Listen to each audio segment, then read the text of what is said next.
Venezuela पर की गई कार्रवाई के बाद डोनाल्ड ट्रंप के हौसले बुलंद थे। उनका अगला टारगेट ईरान लॉक हो चुका था। लेकिन ईरान वाले मसले ने यानी ये कहा जाए खामनेई साहब से पंगा ट्रंप को इतना भारी पड़ेगा, ये खुद डोनाल्ड ट्रंप को पता नहीं था। वो तमाम देश जो कल तक बोलने से भी कतराते थे अमेरिका के सामने, वो खुल्लम खुल्ला विरोध पर उतर आए, जिसमें से एक तो इजराइल ही था कि ईरान पर हमला मत करना, हम नहीं संभाल पाएंगे। यही नहीं, यूरोपीय देशों ने भी मोर्चा खोल दिया। आज पड़ोस के देश भी ट्रंप के खिलाफ अब बोल रहे हैं।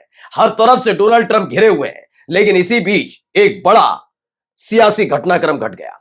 भरी संसद में डोनाल्ड ट्रंप को गालियां पड़ गई। जी, आज इसके पुख्ता सबूत दिखाने जा रहा हूं, कैसे डोनाल्ड ट्रंप को भरी संसद के अंदर गालियों से नवाजा गया है। ईरान से निकली नई ताजा तस्वीरें भी देखिए। ये क्या वाकई प्रदर्शनकारी है या दंगाई? क्योंकि पिछले कुछ दिनों से ईरान ने इंटरनेट सेवा को बाधित किया था, तो उसके बाद ये तस्वीरें निकलना लाजमी नहीं था। लेकिन अब एक बार फिर से थोड़ी देर के लिए जैसे ही इंटरनेट सेवाएं शुरू की, अंदर से निकली हुई वो तमाम तस्वीरें और उनके खिलाफ सुरक्षा बलों की कार्रवाई दिखाऊंगा। मस्जिदों को कितना नुकसान पहुंचा वो दिखाऊंगा, और भी कई महत्वपूर्ण खबरें दिखाऊंगा। मैं बार बार कहता हूं ना, घर का भेदी लंका ढाए। तो कौन है ये घर का भेदी जो पूरे के पूरे ईरान को अमेरिका के सामने गिरवी रखना चाहता है, जो ये कहता है खुल्लम खुल्ला कि ईरान पर अमेरिका और इजराइल हमला करते हैं? कौन है ये आदमी? नमस्कार, मैं हूं प्रज्वल गौतम और आप देख रहे हैं खबर चौक। सबसे पहले आपको दिखाने जा रहा हूं कि इराक से खदेड़ दिए गए, वो खबर आ गई। कतर वाला एयरबेस छोड़ना पड़ रहा, ये भी बात सच है। अरब देशों ने मना किया कि हमारी जिम्मेदारी नहीं, आप हमला करें, आप संभालिएगा और अपना मिलिट्री बेस तुरंत हटाइएगा हमले से पहले। इजराइल ने भी कह दिया तौबा तौबा, इस समय मैं तैयार नहीं हूं ईरान से लड़ने के लिए। बाकी आ जाओ, सीरिया, गजा, लेबनान से करवाना करवाओ, ईरान से नहीं। और अब उनके अपने ही साथियों ने गाली देने पर उतारू हो गए। सबसे पहले ये बयान सुनिए, यहां क्या हो रहा है समझ जाएंगे आप, जरा सुनिए। Let me put it in words you might understand. Mr. President, fuck off. Det var næsten sådan ordene lød, da jeg... Here we go. तो ग्रीनलैंड के मुद्दे पर यूरोप की संसद में कार्रवाई चल रही थी, सुनवाई चल रही थी। आपको पता है कि वेनेजुएला में जो कुछ हुआ, उसके बाद ईरान में वो कामयाब नहीं हो पाए, क्योंकि दंगा जिस स्तर पर भड़काना था वो भड़का तो सही, लेकिन खामेनेई साहब ने जैसे ही ईरान की जनता को संबोधित किया, जो प्रदर्शनकारी थे उनके अंदर राष्ट्र की भावना जागी। उनको समझ में आ गया कि यह तख्ता पलट की साजिश है, और अगर यह तख्ता पलट हुआ तो अमेरिका और इजराइल जैसे देशों का सीधा हस्तक्षेप ईरान में होगा। इसीलिए वो समर्थन में उतर आए खामेनेई साहब के। वहां तो विफल हुए, लेकिन अब ग्रीनलैंड के मुद्दे पर अपनी पीठ थपथपाने का काम अमेरिका करना चाहता है, जिसे लेकर भरी संसद में, यूरोप की संसद में प्रेसिडेंट ट्रंप को गालियां पड़ी हैं। डेनमार्क के एमईपी हैं, उन्होंने यूरोपीय पार्लियामेंट में भड़कते हुए डोनाल्ड ट्रंप को गाली दे दी। ठीक है ना, आइए अगली खबर दिखाता हूं यहां क्या हुआ, ईरान में क्या कुछ हो रहा है, पहले देखिए।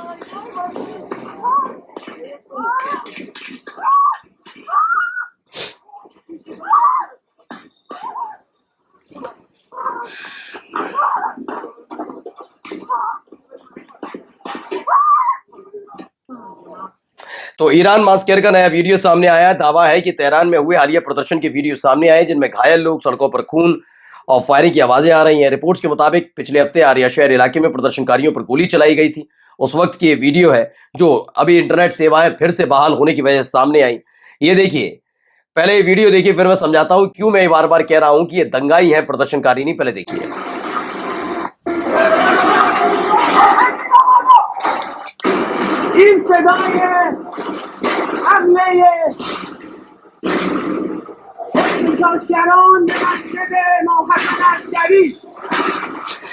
दरअसल यह है कि किसी भी देश में अगर ऐसे प्रदर्शन होते हैं और धार्मिक स्थलों को निशाना बनाया जाता है, वो देश तो मैं मान सकता हूं जहां पर सारे धर्म के लोग एक साथ रहते हो, दंगा भड़कता है, गुस्सा होती है, तो एक धर्म वाले दूसरे धर्म के धार्मिक स्थानों को भी निशाना बनाते हैं।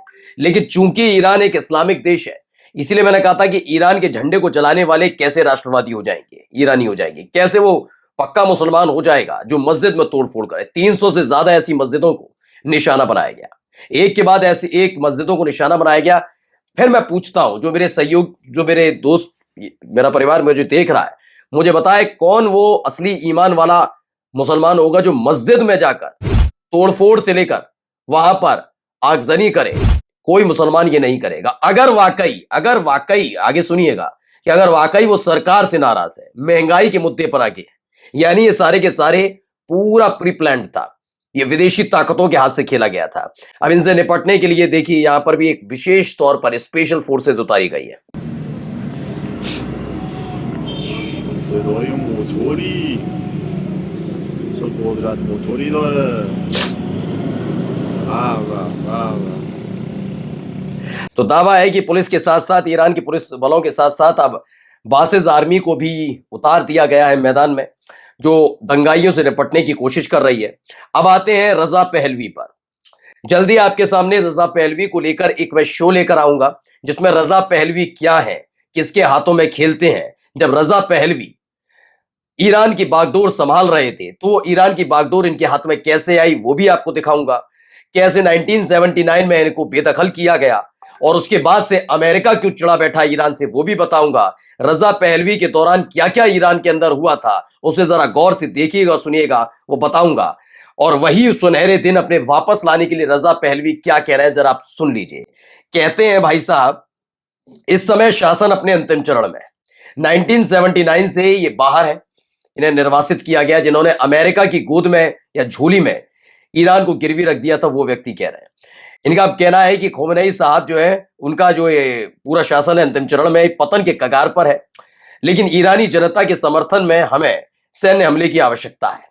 इनका कहना है कि ईरान की जनता का समर्थन तो समर्थन, हमें सैन्य हमले की आवश्यकता है।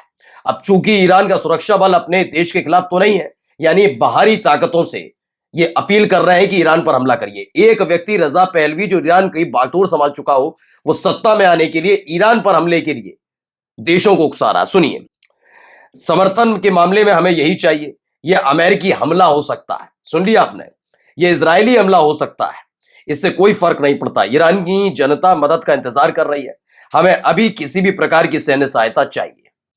आप अंदाजा लगाइए, चलिए मैं कहता हूं ईरान की जनता नाराजी सही, जब अमेरिका हमला करेगी, कर दिया मानकर चलिए ईरान पर, तो इस पर इसका असर किस पर पड़ेगा? ईरान की जनता की जान जाएगी। रजा पहलवी पर कोई फर्क पड़ेगा नहीं। इजराइल अगर हमला करता है, पहले तो हिम्मत नहीं इजराइल की ईरान पर कर पाए हमला, लेकिन करता है, ईरान की जनता की जान जाएगी। रजा पहलवी को कोई फर्क पड़ता है नहीं।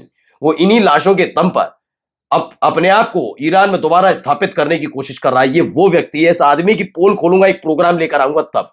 इसलिए बार बार कहता हूं कि घर का भेदी जब लंका ढहाता है तो क्या होता है।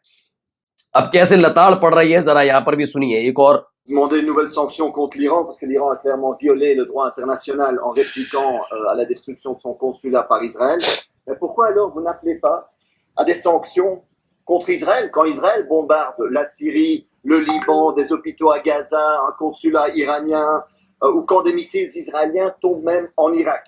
Vous appelez terroriste une partie de l'armée iranienne. तो यूरोपीय सांसद मार्क बुटेनगा है, आप ईरान पर नए प्रतिबंध लगाने में जल्दबाजी करते हैं, जबकि सीरिया, लेबनान, इराक, ईरानी दूतावास और गजा के अस्पतालों पर बमबारी करने के बावजूद इजराइल पर कोई प्रतिबंध नहीं लगाया गया है। यह अब सीधे सीधे सवाल पूछा जा रहा है, इसका जवाब है किसी के पास? समझ लीजिए। नमस्कार। New public inter college Lucknow, admission open. For more information call 0522 282232 और 7755 089585।